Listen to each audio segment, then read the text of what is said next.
ही शूर्पणखा पुष्ट रामाचा स्वभाव बघा पण तिने सुंदर इतकं रूप घेतलं त्रिभुवनात सुंदर इतकी अगदी सुंदर काहीतरी ब्युटी पार्लर मध्ये गेली असेल काहीतरी केलं असेल ते आपल्याला माहित नाही पण भयानक सुंदर बनून आली तिचं रामावर अत्यंत मोठं प्रेम झालं आणि आम्हाला सांगायला लागले होतं बोलली शूर्पणखेच्या नवऱ्याला रावणानं मारलं विद्युत जीव लावले रावणानं मारलं पण विचार केला ही बाई फार खतरनाक म्हणून तिला म्हणत ताई अचानक तो मेला तू माझी बहीण मी तुझं तुला काही ते बोलले सत्य रूप घेतलं रामाकडे गेली रामाने सीतेकडे पाहिलं सीतेकडे पाहत पाहत तिला बोललं ते म्हणले रामा मी आजपर्यंत कुमारिका राहिले कारण मला एकही सुंदर पुरुष आजपर्यंत पाहायला मिळालं म्हणून मी कुमारी राहिले पण आज तुला पाहिल्यानंतर तोही तितका काही सुंदर नाहीस रामाला बोलते तोही तितका सुंदर नाहीस चलो नाही मामाशी नक्का मामाची तुम सम पुरुष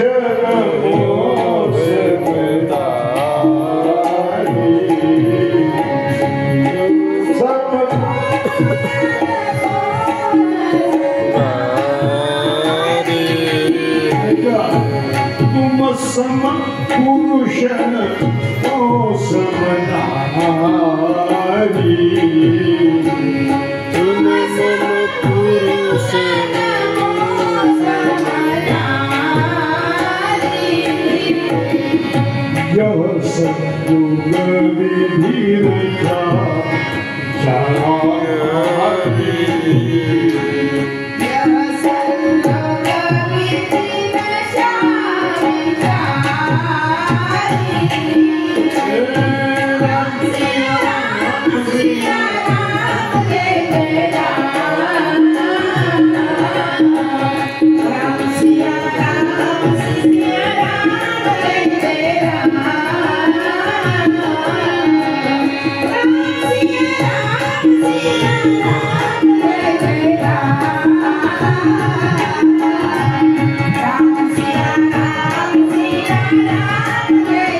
ब्रह्मदेवानं जोडी निर्माण केली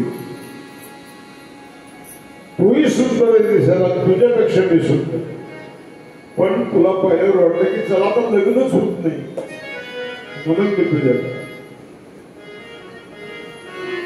रामप्रभू म्हणजे माताजी तुम्ही चुकीच्या रस्त्याने आलात तिकडं कोण दिसतंय माझी बायको आहे मग मी तुमच्यावर प्रेम करू शकत नाही आणि काय कुमार अरे मी आजपर्यंत कुमारी राहिले बर प्रभूने विचार केला ही खोटं बोलतो आपण तिला खरं कशाला बोलतो म्हणजे माझा भाऊ भक्तीचं लग्न झालं की कुमार आहे आणि तुमची दोघांची जोडी चांगली नसते जोडी हमारी जमेगी गई श्रीजान अरे हम तो है अंग्रेजी तुम लड़की हिंदुस्तान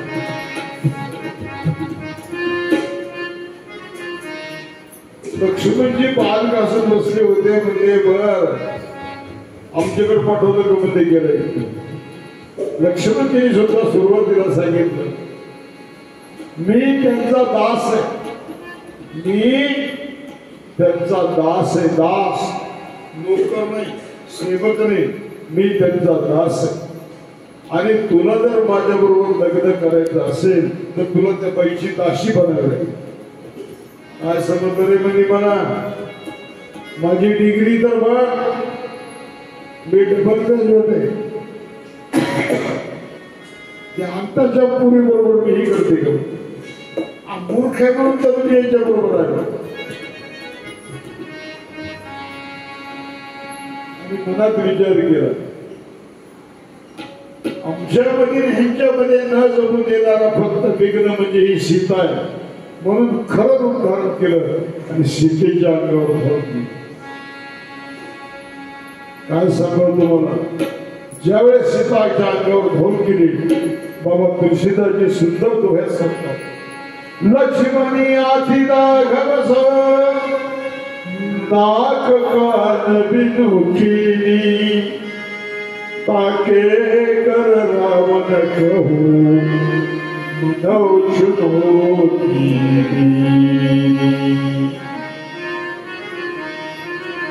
लक्ष्मण म्हणजे सीता मातेच्या धोऊन येतेस त्याच उत्पादन तिथं नाक का कापलं. अध्यात्म लक्षात घ्या यांना माहिती होतं हे रावणाकडे जाणार आणि रावणाकडे गेली की आपलं काम 75% हिच्या मार्फत होता म्हणजे नाक. तिला राग आला आणि तिने खरं दूषणा केली. कुणाकडं खरं दूषण खरं दूषणाला तिने सांगितलं खरं भैया दूषण भैया अरे राणामध्ये 3 पुरुष आलेले आहेत, 2 पुरुष आहेत आणि 1 स्त्री आहे.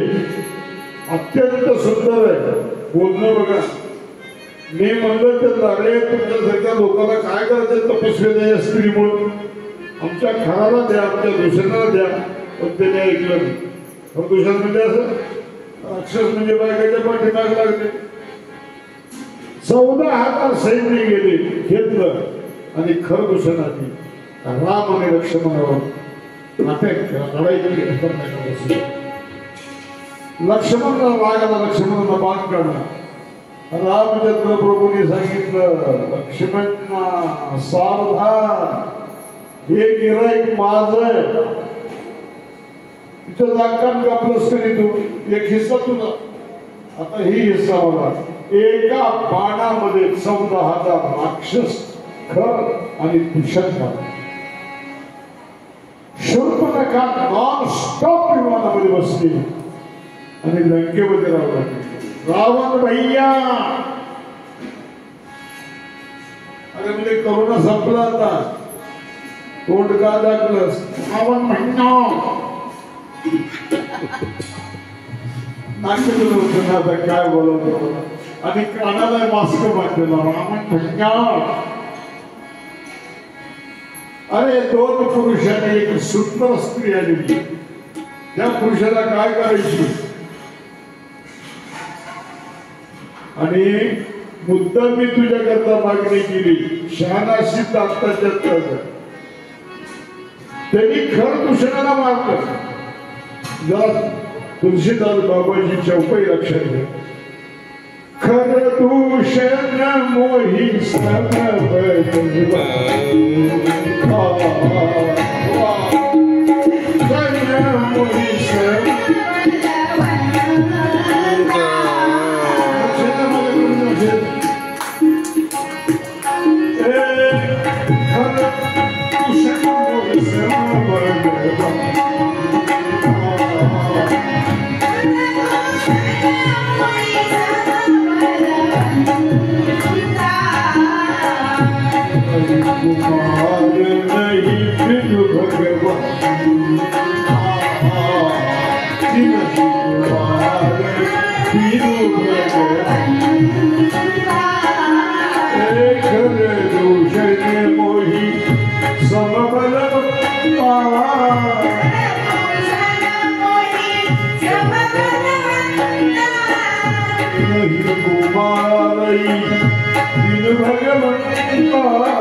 बुद्धिमान होता. रावणाने विचार केला माझ्यापेक्षा बलवान खरदूषण याला मारणारा भगवंताशिवाय दुसरा कुणीही नाही.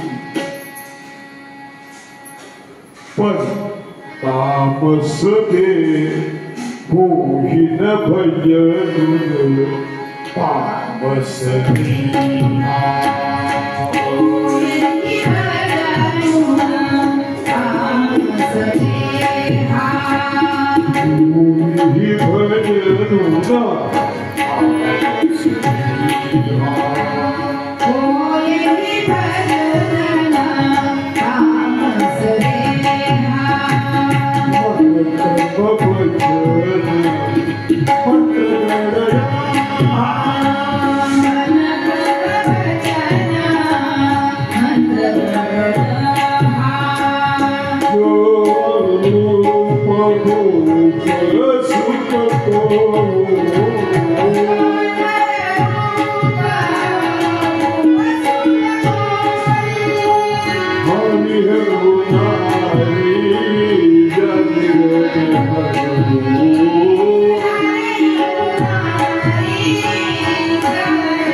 बलवान यांना मारणारा भगवानच असतो.